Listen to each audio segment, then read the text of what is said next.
বন্ধুরা, তোমরা কে কেমন আছো? আশা করি সবাই ভালো আছো, আর আমিও অনেক ভালো আছি। দেখো, সকাল সকাল বসে গেছি কাঁঠাল কাটতে। এই যে দেখো, তোমরা দেখতেই পাচ্ছ এখানে একটা কাঁঠাল আছে, আর কাঁঠালটা কিন্তু বেশি ভালো নয়, যে ক্ষেত্রে পোকা লাগছে। তাই এটা আমি বাজারতে আনছি। আমাদের গাছে কিন্তু প্রচুর কাঁঠাল হয়েছে, কিন্তু এখনো খাওয়ার মতো হয়নি। তা এখন ফার্স্ট ফার্স্ট উঠছে তো বাজারে, তা ভাবলাম ভালোই লাগবে, তা নিয়ে আসি। তাই এইটুকু একটা পোকা কাঁঠাল আমি নিয়ে এসেছি 50 টাকা দিয়ে। এখন এটাকে আমি কাটবো। আর এই কাঁঠাল রান্না করার জন্য দেখো, এখানে আমি চিংড়ি মাছও আনিয়ে নিয়েছি। এই যে দেখো, এখানে 500 গ্রাম চিংড়ি মাছ আছে। তো এখন আমি এই কাঁঠালটা কেটে কুটে আর এই চিংড়ি মাছগুলিও কাটবো, পুরা সব কিছু পরিষ্কার করে আবার তোমাদের সামনে আমি চলে আসছি। আর দেখো, এই যে কাঁঠাল কাটার জন্য এই যে আমি জল নিয়ে নিয়েছি, হলুদ নিয়েছি তার ভিতরে, তাহলে আর লাগবে না, কষ্ট লাগবে না হাতে।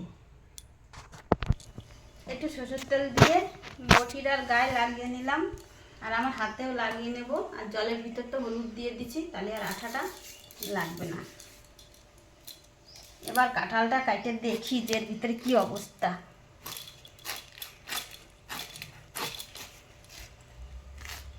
যে না, কাঁঠাল ভালোই আছে, একটু পোকা লাগছে ছোকলায়, কিন্তু ভিতরে পুরাই ভালো।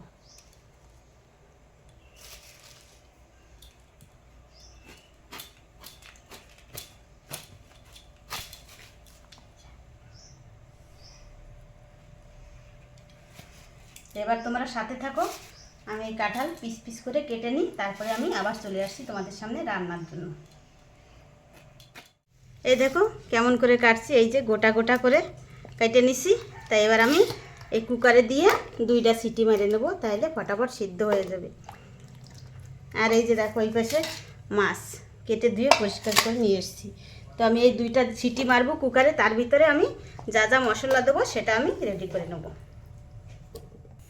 কড়াইতে তেল দিয়ে দিয়েছি, তার ভিতরে একটু হলুদ গুঁড়ি আর লবণ দিয়ে দিয়েছি। এবার আমি এই যে চিংড়ি মাছ ভেজে নেব।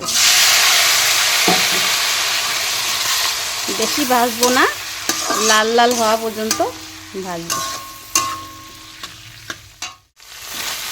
চিংড়ি মাছ ভাজা হয়ে গেছে, এবার তুলে নেব। এই যে কাঁঠাল সিদ্ধ বসিয়েছিলাম, 2টো সিটি মারা হয়ে গেছে। এবার আমি গ্যাসটা বন্ধ করে দিয়েছি, এবার ঠান্ডা করে নেব। এই যে আদা আর টমেটো গ্রাইন্ডার করে নেব। মাছ ভাজা তুলে নিয়ে সেই কড়াইতে ভেজে নেব আলু।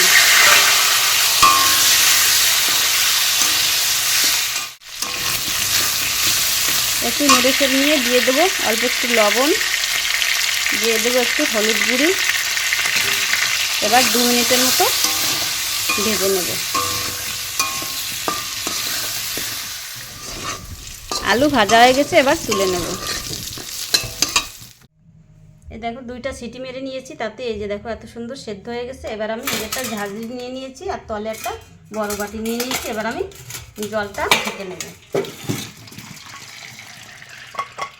পুরোপুরিভাবে, ভালোভাবে কিন্তু কাঁঠালগুলো সেদ্ধ হয়ে গেছে।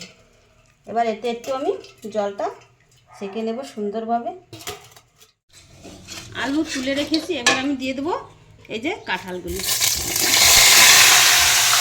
কাঁঠালের তলে একটু জল ছিল তো, তাই ফুটেছি।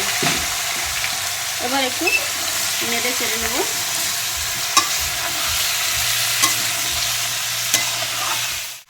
দিয়ে দেবো একটু লবণ, দিয়ে দেবো একটু হলুদ গুঁড়ি।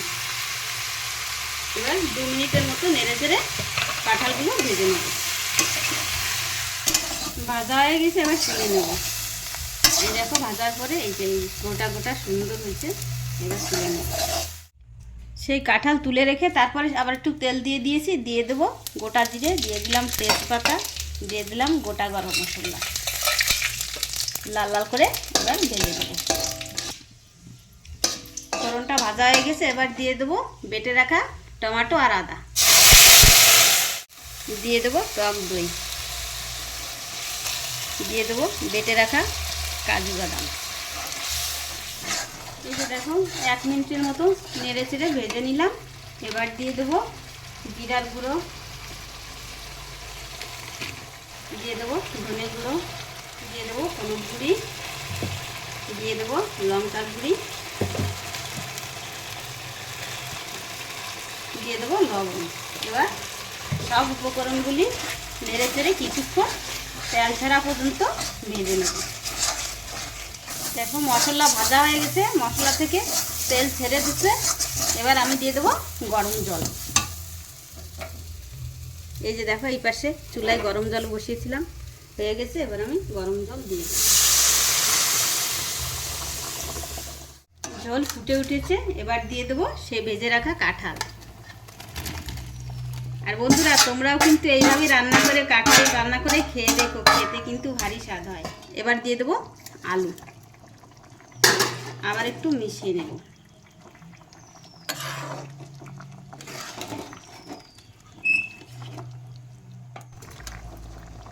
একটু নেড়ে চেড়ে নিলাম। এবার দিয়ে দেবো এই যে ভেজে রাখা মাছ।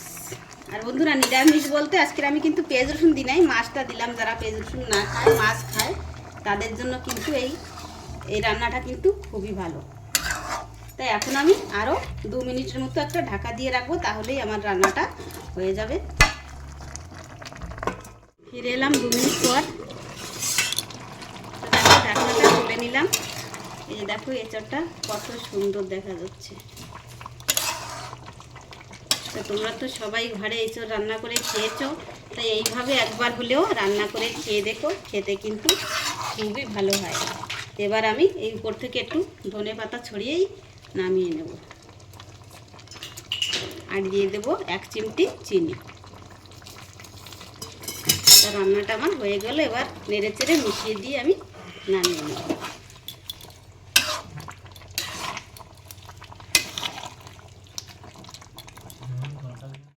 দেখো বন্ধুরা আমার রান্নাটা পুরোপুরি কমপ্লিট হয়ে গেছে, খাওয়ার জন্য তৈরি।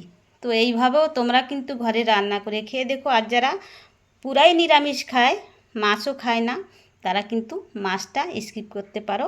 আর মাছ ছাড়া এভাবেও রান্না করলে কিন্তু তাতেও কিন্তু খেতে দারুণ লাগে। তা তোমরা দেখে বুঝতেই পারছো যে আজকের আর কাঁঠালের ইঁচড়টা কেমন হয়েছে। আর এটা দেখতে যেমন, খেতেও কিন্তু দুর্দান্ত লাগে। তা বন্ধুরা তোমরা একবার হলেও কিন্তু ঘরে এইভাবে রান্না করে খেয়ে দেখো। আর আমার রান্নাটা ভালো হয়েছে কিনা কমেন্ট করে কিন্তু অবশ্যই জানাবে। ভালো লাগলে লাইক কমেন্ট শেয়ার করো আর সাবস্ক্রাইব করে দিও আমার যারা নতুন বন্ধুরা আছো। দেখা হচ্ছে তোমাদের সাথে আরও এরকম নতুন নতুন রেসিপি নিয়ে। তা ভালো থেকো, সুস্থ থেকো। এখন তাহলে আসি বন্ধুরা, টাটা বাই বাই।